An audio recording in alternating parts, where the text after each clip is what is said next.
Ladies and gentlemen, good day and welcome to Genius Power Infrastructures Limited Q2 and H1 FY22 earnings conference call.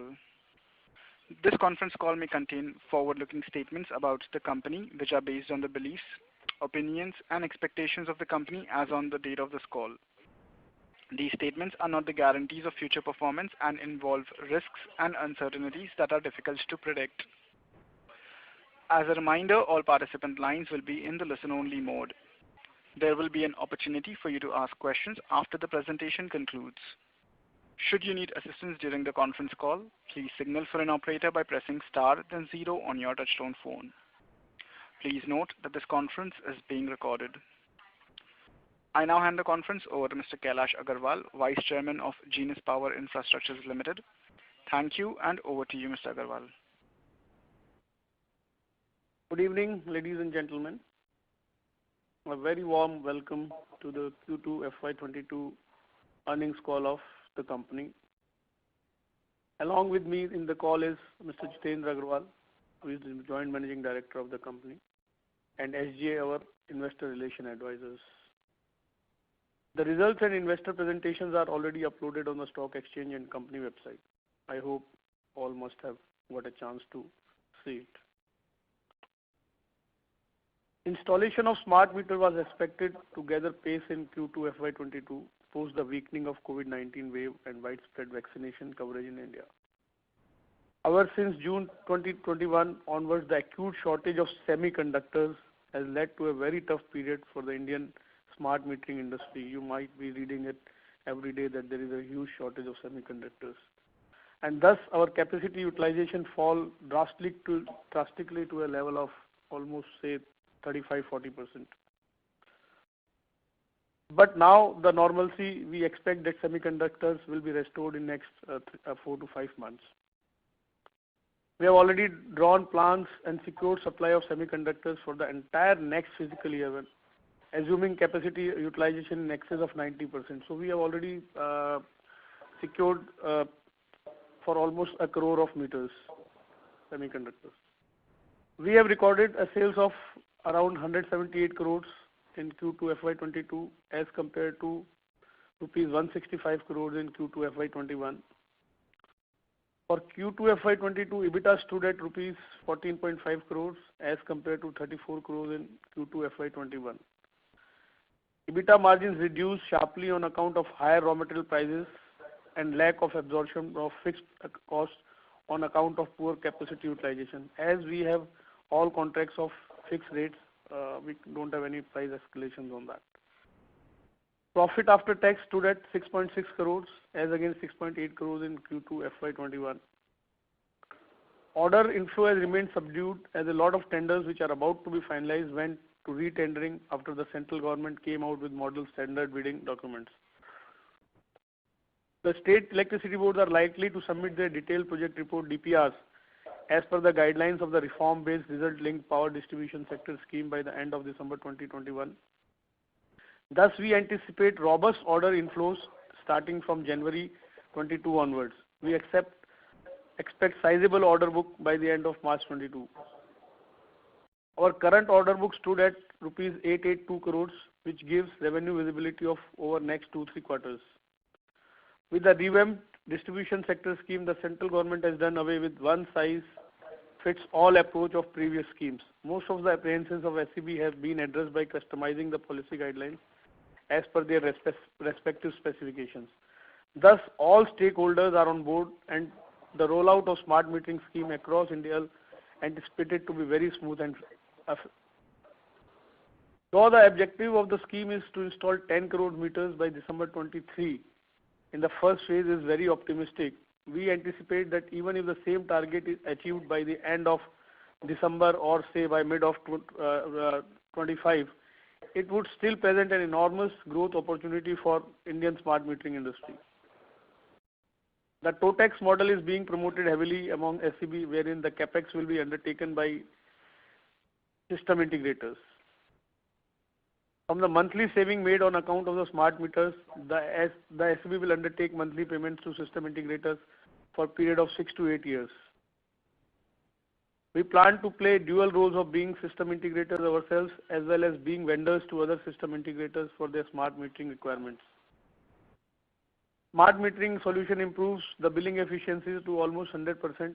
A report by the Energy Efficiency Service Limited (ESL) showed that all states where smart meters were installed had good results with an average increase in billing of nearly 25%. The process of drafting SBD is nearing completion and are likely to be finalized very soon. Also, the SEBs are likely to submit their detailed project reports by the end of December 21, post which the rollout of the revamped distribution sector scheme will gather rapid pace. The installation of smart meters under the new scheme is anticipated to commence by April 22 onwards, by which period we also expect the supply of semiconductors to largely normalize. The demand is now likely to increase, shift from conventional meters to smart meters.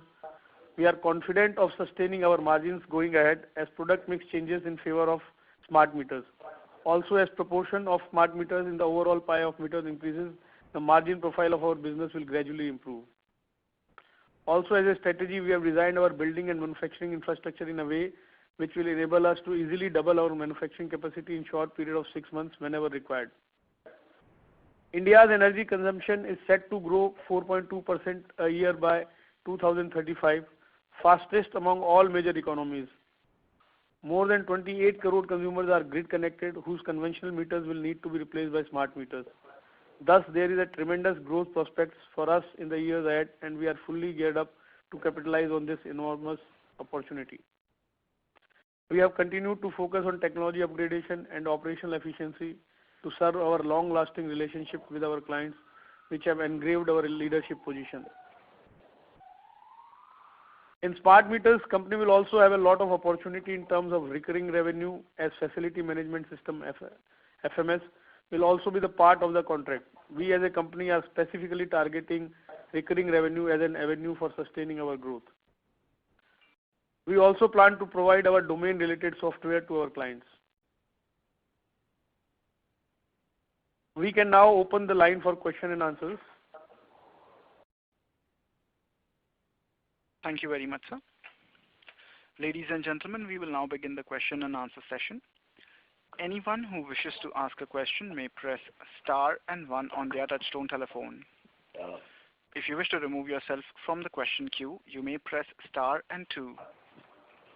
Participants are requested to use handset while asking questions.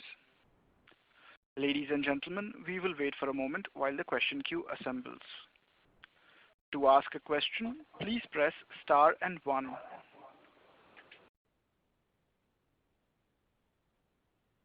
The first question is from the line of Amit Shah from Ace Securities. Please go ahead.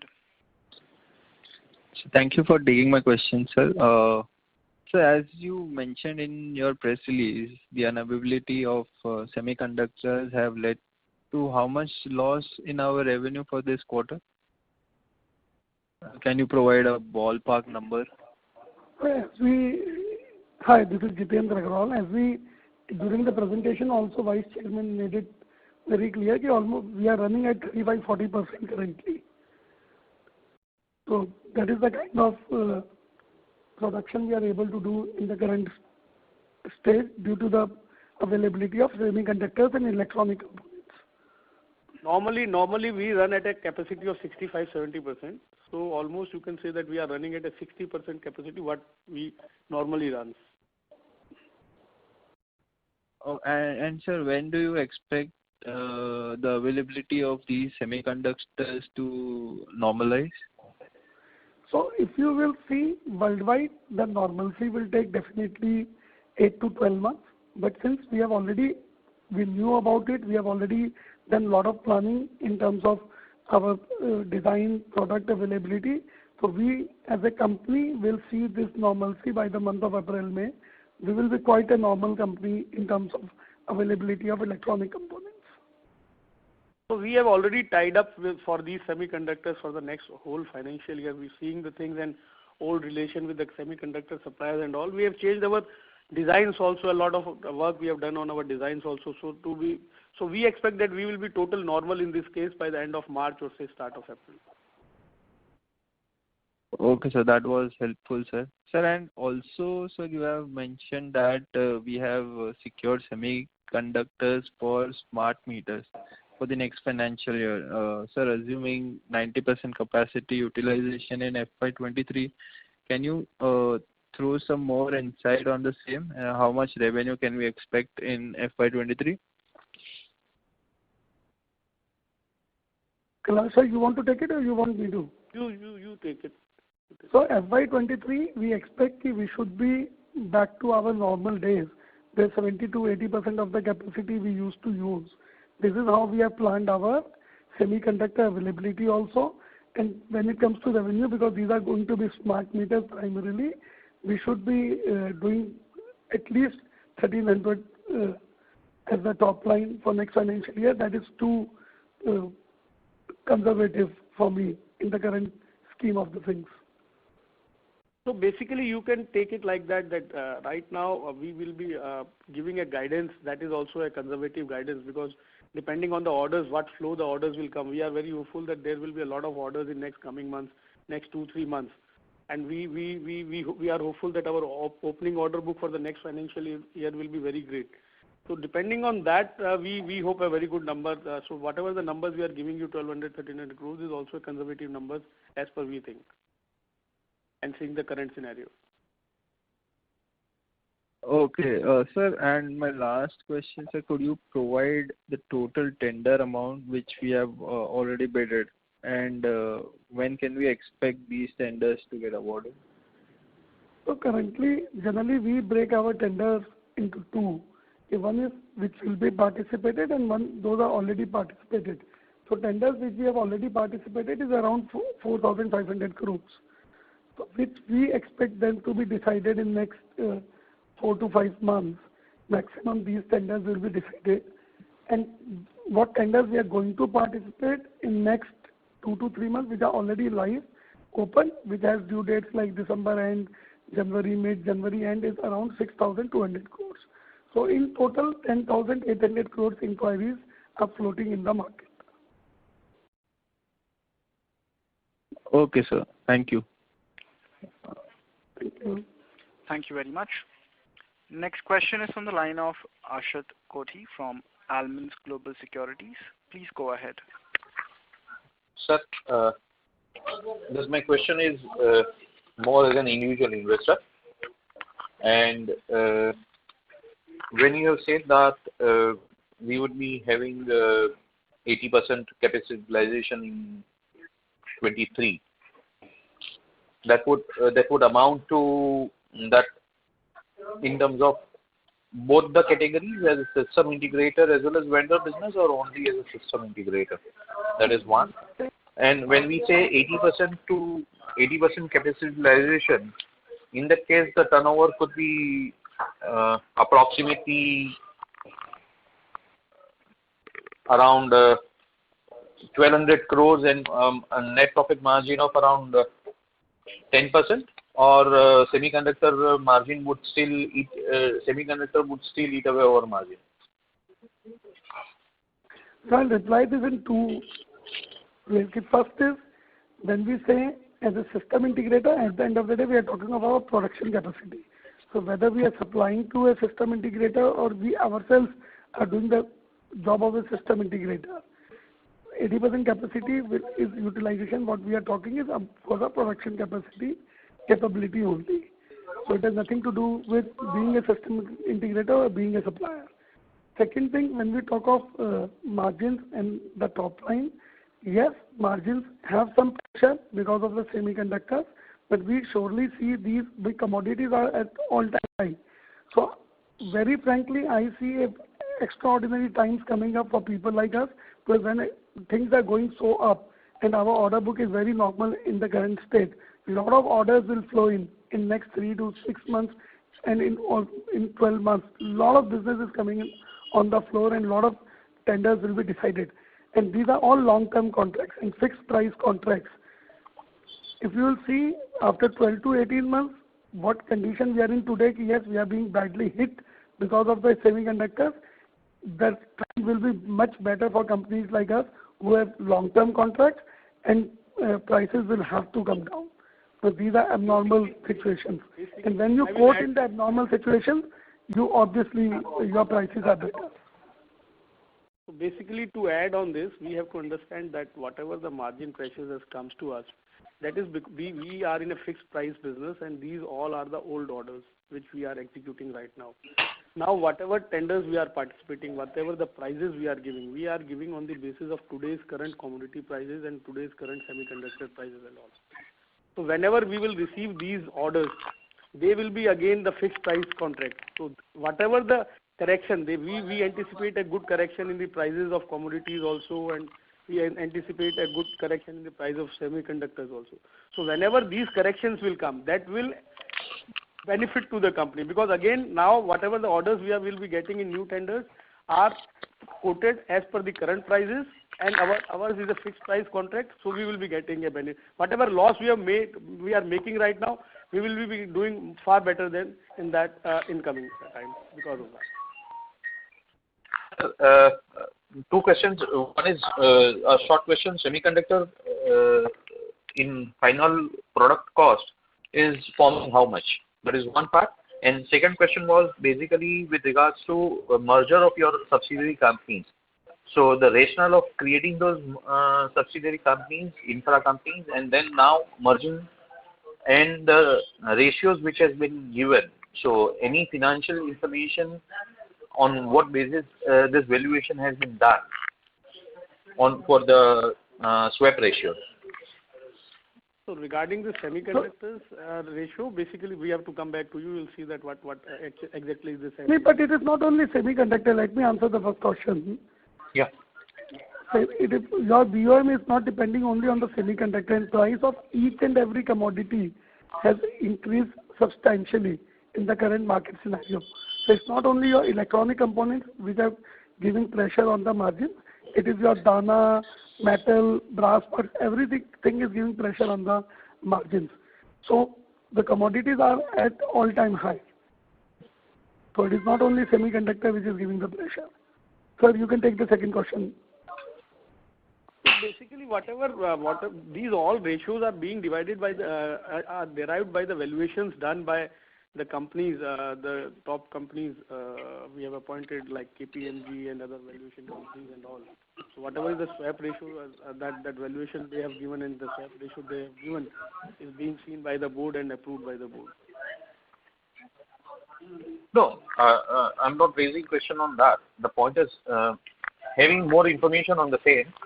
That is one part of it. And second is the rationale of having those subsidiaries earlier as an infra company or as an investment company or whichever way, and now merging the same within the company. No, we are not merging anything within the company, and there is no subsidiary of Genus Power. No, you are merging it with. We are dividing the company into two parts, right? No, we are not dividing the company into the two parts. We are just demerging investment division of Genus Power to a separate company. That's all.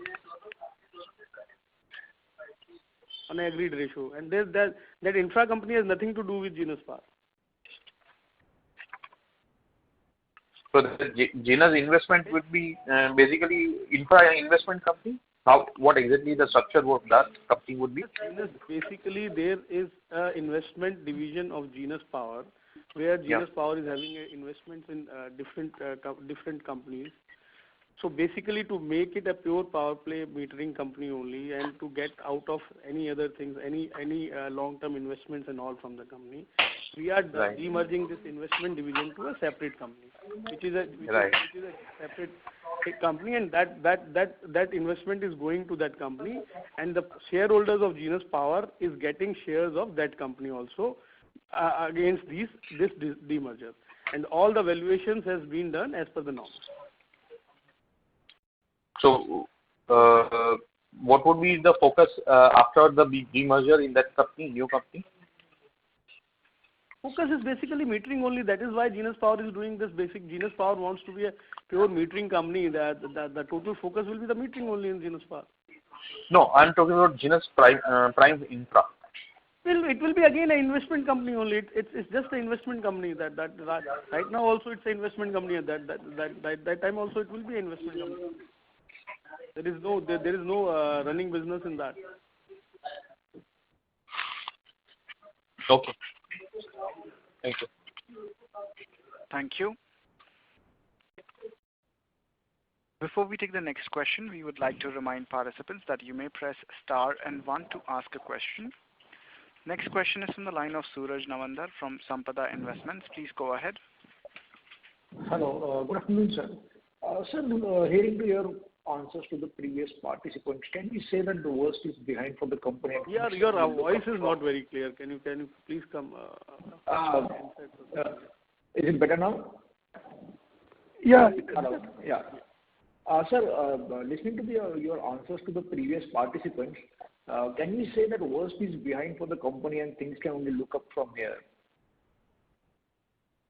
So the only thing on this statement I can tell you, I've never seen so important in my life and what I felt in last 45 days. I've not traveled the way I've traveled in last 45 days because the whole country is looking for the smart metering. Each and every distribution company, each and every customer is seeking to meet us, get presentations from us, and looking forward to change the complete smart metering because the pressure from the central government and the need of the smart meters is the best we could dream of. So worst is over for sure, and we are only looking ahead in the times to come. It is, and whatever the bad results are mainly due to the commodities and semiconductor, and things has to improve in the future, and they have to improve for very good. So I will add that the worst is over for securing the orders. There will be a lot of orders in coming months, and worst will be over in next 3 to 4 months for execution. So worst for ordering, for getting business is over, and we are expecting a lot of business. And execution might take another 3-4 months to regularize because of these semiconductors, commodities, and old orders and all everything. So you can say that worst is over. Okay. And so what is the utilization rate in this current quarter going on? What is the utilization rate currently as on today? So there will be an improvement from second quarter for sure. There is no doubt in that. There will be improvement in third quarter better than second quarter, and fourth quarter will be further better than third quarter. And as we told that things will be online by first quarter of next financial year, as all these problems what we are facing right now of the old orders, semiconductors, so commodity things and all, that will be over, and a lot of a big order book will also be there. So how much worth of old orders are pending where our margins are under pressure? So the current order book, which is standing on 800. The complete order book is old order book, and margins are under pressure in complete order book. Exactly, we will not say that it is around 800 crores. Because whatever the orders we have got in last 2-3 months, say last quarter of around 150 or 200 crores, these orders are for the new prices or a better prices than the old orders and all. But still we can say that 500-600 crores, that whatever will be executed in next 2 quarters, it will be over for sure in next 2 quarters, whatever the pressure we are facing due to our old order book and all. Okay. Thank you, sir. Thank you. All the best.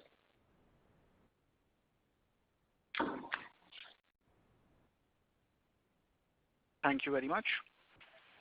Next question is from the line of Shantanu Chatterjee from Mount Intra Finance Private Limited. Please go ahead. Thank you very much, sir, for providing me the opportunity. I have got a couple of questions. First question is, in metering business, how much margin expansion is expected due to change from electronic meter to smart meter? Margin expansion? Basically, is there any chance of expansion of margin due to a conversion from electronic to smart meters? Basically, they surely, when whatever more value-added product is there is expansion of margin always there. And smart metering is a value-added product. That's why whatever the targets we are giving for the margins, that is because of smart meters. Earlier, you will see that company was making a EBITDA levels of 12%, 13%, and now we are talking about 16, 17%. Once the smart meters numbers will increase, it may go further up also. So basically, that is a margin expansion because of smart meters only. Okay, sir. Thanks. And my second question is, in hardware segment, we are the market leader. But how we are placed ourselves in communication modules and software segment, because this is going to be crucial for AMISP business. Have we got any indigenous software solution for that, or we are going to procure that from outsiders? So you're talking about only the communication or the further software after the communication? That is, sir, whatever you are talking about, the facility management system, that business, I'm talking about on that point only. That as far as hardware, yes, sir. Hello? Hello? I could not understand your question properly. If you can ask me. Sir, as far as hardware segment is concerned, we are the manufacturer, smart meter manufacturer, and leader over there. And as the new system is giving us the opportunity on the service part, they require lots of software service. So in that particular segment, have we got any in-house solutions, or we are going to get that solution from the outside vendors? So I'll answer this in two ways. First of all, when you do smart metering, there will be a lot of external partnerships that will happen, and which are already happening with communication providers, with HCS providers, with MDM providers. So that is already part of the ecosystem. But apart from that, Genus is not only a hardware company. Whatever the smart meters or the meters we have been making, we are currently also quite a lot of software work is done in the meters. They already have more than 50, 60 engineers only in the embedded software, and not from today, from last decade and a half. Because all your electronic meters also need a lot of software work. And once we started this journey 5, 6 years back, where we started providing the complete solution, a lot of application software journey was also started by Genus. So as on date, Genus employs more than 100 people who are experts in embedded and application software. So Genus is not a company which is only into hardware or manufacturing of meters. Genus is a solution provider. It has always been an end-to-end solution provider when it comes to metering.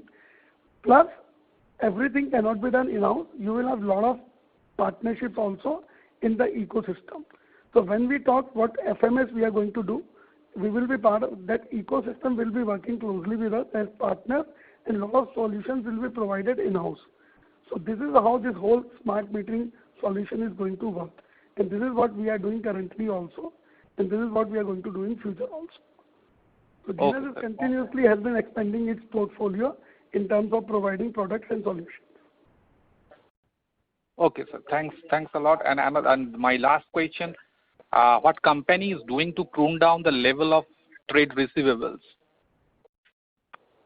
So, because unfortunately we have been dealing with the state electricity boards, as you all know, and they are generally in that difficult situation. So once this journey of smart meters, what we are entering into, it will surely help majorly in our trade receivables also.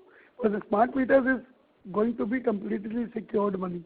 Either central government or the state government, primarily the state government is going to be, if we become a system integrator, then our money is secured because there is a clear-cut provision given in the SBD. Either they will have to open an escrow account, or they will, and along with the sovereign guarantee of the state. Or if we are supplying to system integrator, most of the payments will be on the LC.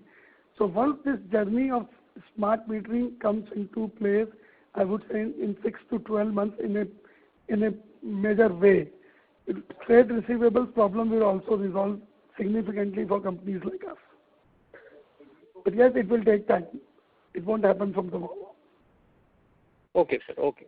Thanks a lot, sir. Thanks a lot. Thank you. Thank you very much. A reminder to the participants, to ask a question, please press star and 1. Next question is from the line of Lakshit Jain, an individual investor. Please go ahead. Hello, am I audible, sir? Yeah, Lakshit. Yeah. You have mentioned that we have a order book going in the market of around, I mean, the tender going in the market is around 10,800 crore, right? So yes, 10,800 crore. Yes. Tenders Yeah. which And will we- be participated and to be participated. Yeah. Yes, yes. And seeing historically, we have a winning rate of about, say, 30%. So we will be getting approximately a 3,500 crore, right? I hope we will keep doing what we have been doing in the past. Yes. Same Okay. success ratio, but I don't want to make any such Yeah, yeah. statement. Yes, yes. Basically, So with the whatever current capacity, you may continue, sir. Sorry. Whatever our market numbers are, we will be achieving that. But Yes, you cannot yes. comment on that. Yeah, true, true. And so with the current capacity having the ability to double, shouldn't we start from the current month itself in the planning of, doubling our capacity? So because by the end of the beginning of first quarter of next financial year, we'll be completely ready to meet the, the humongous demand. There are two things we have to understand. When we say this order book of, let's say, 3,500 crores, this is not only from the hardware. There's a lot of from the service and software also. And all these projects has to be executed in 18 to 24 months. These are not the projects because these are all smart meter projects where you are doing the complete end-to-end solution providing. So it is not this all 3,500 crores comes from the hardware. A lot comes from the software also. A lot comes from the FMS services also. So this is how it gets divided. So for doing this kind of numbers, capacity currently is sufficient. Okay, okay. That's it, sir. Thank you so much. Thank you. Thank you very much. Next question is from the line of Akash Mehta from Kepaz Investments. Please go ahead. Hello. Good afternoon, sir. Thank you for taking my question. I just wanted to know that our capacity utilization was quite low in Q2 FY22, but how was the demand product offtake from DISCOMs? So, demand-wise situation is that DISCOMs are absolutely in need of meters. One of the reasons they have got little slow in deciding on the tenders also because they are currently facing their current orders are not getting fulfilled. So now they have realized that yes, there is a lot of shortage of the semiconductors. People have to be given orders well in advance to plan it properly. A week back only, MOP had a meeting with all the top manufacturers to understand the problem. Most of the state electricity board chairmen are doing one-on-one meetings with us. Okay, how do we plan our ordering, our whole system, so that because we need meters, we are unable to give connections to our consumers. We want to change from normal meters to smart meters, and we are not getting products. So that is why these number of tenders has come up. More tenders will come up in future, very, very near future, because electricity boards have understood if they want material, they have to order well in advance. Offtake is not a problem. Problem is availability of material. Okay. Each and every customer is lying in the queue currently to get meters for themselves, which they are unable to get. This is the situation currently. It is as good as the automobile industry where the people want automobiles. Customer is not a problem. Problem is supply chain. Correct. So in that case, what is the percentage of smart meters in our order book, and what are they likely to constitute in our order inflow going forward? So currently also more than 65% is smart meter in terms of value, and in future also it will touch up to 70-75% is going to be smart meters. Okay. And just lastly, sir, how much is the order inflow that we can expect in the last quarter of the year, considering the revamped distribution sector scheme, which is expected to be rolled out by December end by the government?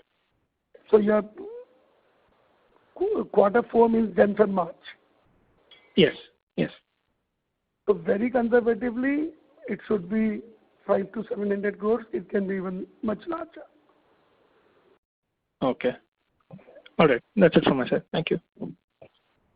Thank you. Thank you. Next question is from the line of Anurag Patil from Roha Asset Managers. Please go ahead.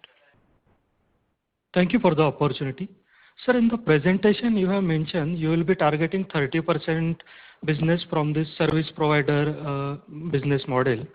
So I just wanted to understand what will be the attractiveness of this model apart from the recurring revenue. So in this model we have to incur a capex initially, and ultimate return on capital might depend on your ability to raise the funds. So will the ROCs will be attractive enough compared to the being a provider to vendors? Surely there will be a better ROCs in all these things because whatever the per point investment is coming, so that the revenue is coming for 8 years, and that it's not a total cost of hardware or whatever the initial investments are there. So basically, if we count on that 8 years and discounting on all that, there will be a far better ROC on that. Okay. And sir, initially all the capex you have to do that. Am I right in understanding? Yes, your understanding is right. Okay. And we will be restricting this part to 30% of overall business, or it's just a ballpark number as of now? Yeah, it is a ballpark number, but we have decided the way we want to target our business, because the opportunity is very large. So we have made our own process. This is how we are going to attack every opportunity. And depending on time to come, we will surely balance that depending on the balance sheet position and funds and capex and everything. Okay, sir. Thank you very much. Thank you. Next question is from the line of Nisha Desai from Raga Securities. Please go ahead. Hello. Good afternoon, sir. Hello. So can you Yeah, good afternoon. Yeah, sir. I have a couple of questions. So firstly, I wanted to ask, so can you throw some light, throw some more insight on the dual business models which we plan to work with, basically that of the system integrator as well as the product suppliers? It is very simple. There are multiple tenders in the market. Few tenders, because every tender gives us an opportunity, being a meter manufacturer, to play the dual role. So we can be a system integrator also, and we can be a OEM supplier to our customer also. So as Genus, we have decided that we are going to play both the roles. Okay. And how does the management plan to balance itself between these both the roles? So as I said earlier, the balancing is, this is what we have decided as on date. Most of the opportunities, because all these projects are not going to be single large projects. So there will be different sizes of projects which are going to come in the market. So according to our appetite, we'll choose the area, choose the size where we want to become the system integrator. As an OEM vendor, we are open to supply all 250 million meters in the country.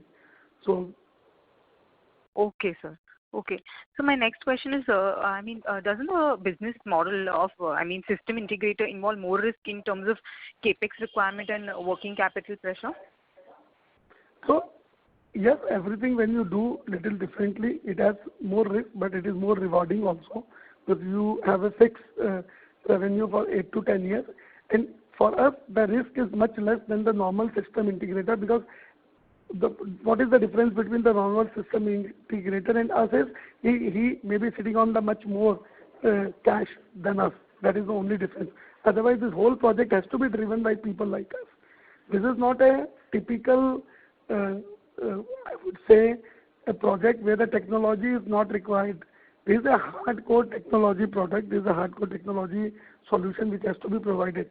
So basically, the role has to be played by the meter manufacturer and the service provider like us. So our risk in comparison to the system integrator is much less, because we don't know the domain, we know the terrain, and we have been doing this kind of work in last 15-20 years. It's not that Genus is for the first time thinking of doing a end-to-end solution provider. On capex basis, so we have been doing it from last 15 years. We have a very strong service team. We have a projects department which employs more than 150 people as on date. So it's not that for Genus it is something new. The only new thing is In earlier projects, there's some capex and some part is in the OpEx. In future, there will be projects where there will be a lot of on the OpEx. That is only going to be the difference. So I think we are best placed to do this kind of work. Okay. Sir, and one other question. How does the company basically plan to secure itself from the risks which arise out of the state government policy interventions if it plans to basically play a long-term role of being a system integrator? Can you repeat your question? I missed it somewhere. I'm saying, how does the company basically plan to secure itself from the risks arising out of the state government policy interventions if it plans to play a long-term role of being a system integrator? Once you have taken the work from the government, whatever the policy changes, metering is a compulsion. It is not a choice that you need metering or you don't need a metering. So it is a compulsion. So state government, whatever the policy they change, they cannot change metering. They will never say, okay, you stop doing a smart metering work, though you have taken, but now we don't want meters, we don't want to bill electricity to our consumers. So in that sense, so I'm unable to understand what exactly risk is. So I'm unable to find out any risk in that. Okay, sir. Okay, sir. I think this was helpful. Thank you, sir. Thank you. Thank you very much. Participants who wish to ask a question may enter star and 1 at this time. Next question is from the line of Subrata Sarkar from Mount Infra Finance. Please go ahead. Hello. Yeah, we can hear you. We can hear you. Go ahead, please. Yeah, my question is like, sir, we have decided to be partly like be system integrator. So what is the philosophy behind that? We believe that is more profitable, that part of the business, or market size is big, that's why we want to be in the system integration business, or we believe that if somebody else becomes system integrator, like it will be difficult for us to get like contract from them. Number one, and sir, while deciding about the system integrator, have we done any calculation like how much profitability is and like any internal mathematical calculation that what kind of capital is required, and based on that what kind of revenue we will if you help us to walk through on the some mathematical calculation or any internal ballpark understanding, that will really help us as an investor. So you open up the market, the opportunities become better. So when you want to play as a system integrator also, because we are doing it currently also, please understand the simple difference. This terminology system integrator has just come up in last 2 years. Even before that, Genus as a company has been doing supplying meters, installing meters, and maybe reading in some cases. Those numbers were not very large, but not very small also. We have been doing a project of almost 6 lakh meters, single phase meters in Maharashtra from last 5 years. We are doing a project of 80,000 meters in Odisha from last 4 years. We have been doing a project of 40,000 DT meters in Bescom, Bangalore from last 8 years. It's not that this is something absolutely out of the block new for Genus. This word system integrator has been coined in last 3-4 years when smart meters has come into the foray, and the opportunity is very large.